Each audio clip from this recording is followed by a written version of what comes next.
Hey there, guitar heroes. Welcome to an electrifying episode where we are going to dive into the most expressive, game-changing technique in guitar playing, string bending.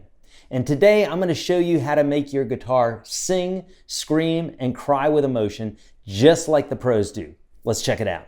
All right, now by the end of this video, you're going to have way more bending techniques available to you than even the title suggests. But I'm going to create these kind of broader categories that's going to allow you to remember this. I'm also going to provide an outline for you, okay? And I'll be showing you some techniques as we're going along here so that you can really get the most out of these bends. So first off, bending is the idea of us taking a string, playing it, and then bending or adding some pressure to it, kind of at a 45-degree angle, if you will. We can add vibrato or not. Usually the top three strings are bent up and the bottom three strings are bent down. Just think you're kind of wanting to go into the center of the guitar. And so the idea of bending is like playing a note. It is playing a note. So you always want to think, okay, we want to play in pitch. So we're playing, within a scale. But if this is the target note, then I'm going to get as close to that pitch as possible. And this is usually done on the higher strings, all right? So now let's get into the bits and pieces. And like I said, I will actually show you some technique as we're going along here. All right, so first off, let's go ahead and categorize these. And remember, we said we got single notes and then we have double stops. So this is just single notes. Now, with both single notes and double stops, we can bend up two notes or we can bend down two notes. I'll show you how to do both of those. So we can do those two techniques, bending up and bending down, and then times three different techniques, what I call target and return, target and choke, and target and. I'll explain all of those in a minute. Now, a bend up is just what it seems like. You hit a note and you bend up. So a bend down, or what we call a pre-bend, is when the note is bent already, and then I pick it, and then you go down. It's almost like using a whammy bar, okay? So that's bend up and bend down. Now, with any of these, we can also do target and return, which means and I say target and return instead of bend and return because it may be a pre-bend. So what that means is you have your target note, which means the note that you're going for, and then you go back after you're done. So for instance, if I wanted to go up a whole step right here, then I bend up and back. Just like that, okay? Now, that's target and return. Target and choke would be bending and then choking it at the top. Just like that. I'm just taking my picking hand and muting the strings like that. So target and choke. And then we have target and. And what I mean by that is target and something else, something other than the target and return, something else other than the target and choke. So target and another note, target and vibrato. So we could go, or we could go and hit this other note here, right? So, or whatever note we want to hit. So think about that for a minute.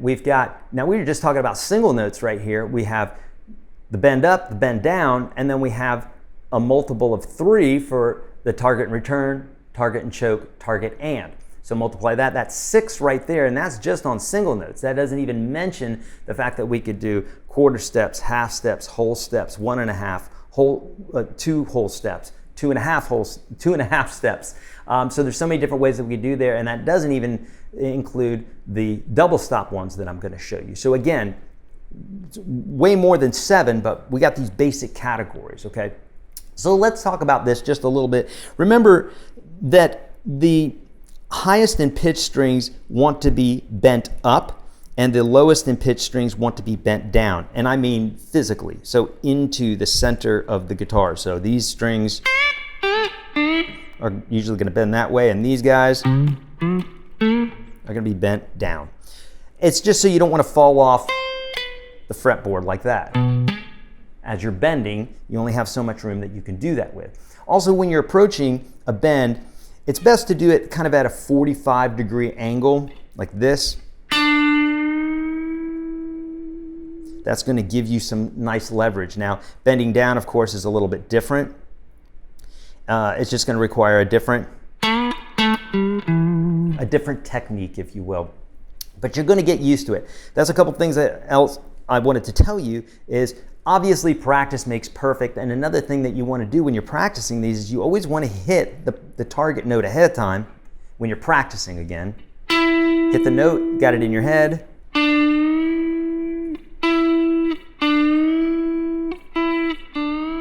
So you can keep your intonation straight, because that's one thing that is frustrating in the beginning about bending. Also, if you're using thinner strings, that's going to make everything so much easier. If you haven't tried this already, find out whatever strings you have, go to a string set that's thinner. I promise you're going to have so much fun bending. It makes playing guitar so much more fun, okay? So now let's talk about the different intervals that we can bend, okay? So I mentioned quarter step bending. This is usually done on the minor third in blues. So if we're in A, bending this minor third, it's not even we're not going, it's more of a quarter bend. It's in between, okay?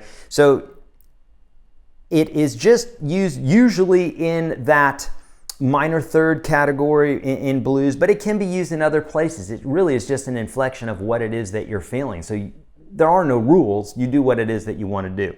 Now, as far as half step bends, of course, we're talking about 1 fret then. So like if we were going to what we call a flat 5 in A here.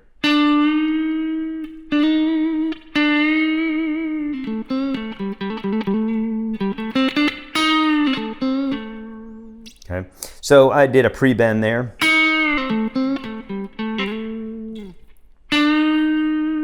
That's half step. We wanted a whole step. And I'm even throwing up some vibrato there at the end. So that one works well for a whole step. And you'll find that in pentatonically playing or blues scale, that a lot of times it's a whole step bend.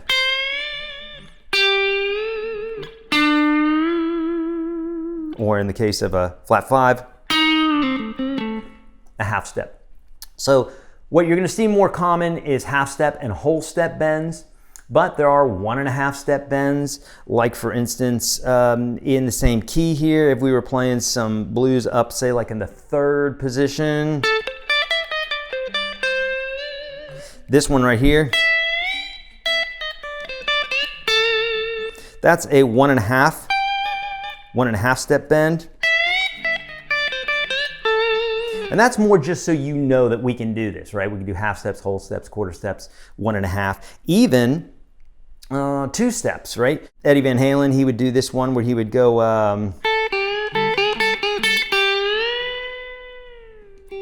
so that's 2 whole steps right there. And obviously, we can even go beyond that. We can do 2.5 steps. I mean, eventually you're gonna just break a string, but there's a lot of leeway, especially when it comes to that B string. You can do a whole bunch. So now these are the single notes. So what I want you to do is I want you to think about multiplying these, trying these, check out the outline that I have for you, and let's take a look at the double stops. All right, let's take a look at double stops. So a double stop is when we play more than 1 string at a time. It's usually 2 notes, but we can even play 3. I don't know if that's officially called a double stop since the name is double and that means 2, but you get the idea. I'm going to show you how to do this, okay? So really there's 3 basic double stops, very usable double stops that I want to show you here. And the first one is unisons. So if I'm here at the 5th fret of the 1st string, I can bend this note, which is the 8th fret, and I can bend that to an A. That's a blues lick right there. But we can also play them at the same time. So I'm playing this 1st fret or 1st string and 2nd string. And we get this really cool sound. And you've heard this before. For that, Iron Maiden used that. A bunch of people have used it before. It's just a great sound. It creates a lot of tension. And so you can do this on first and second string. You can also do this on the second and third string, but in this case here, you just have to bring that third finger in 1 fret. So here I am at the 5th fret, 2nd string, and the 7th fret of the 3rd string. And so I'm going to bend that up a whole step to an E. And it's just like tuning your guitar. You can hear it. We want it to be right there. Use vibrato if you'd like. All right, so that's number 1.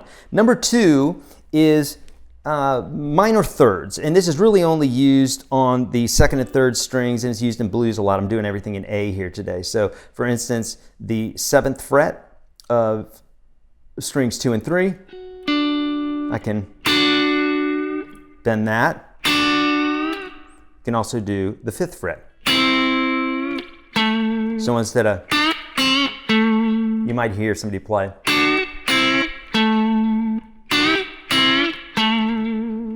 So that's just bending those two just like that.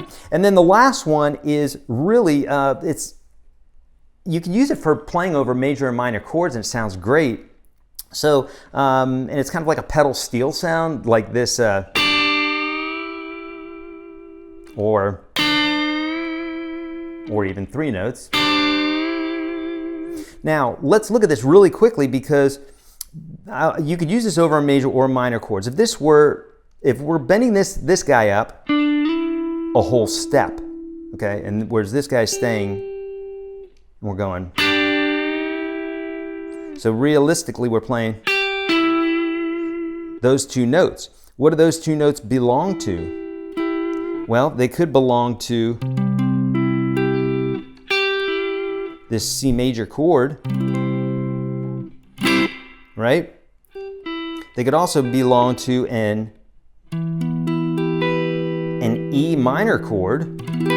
So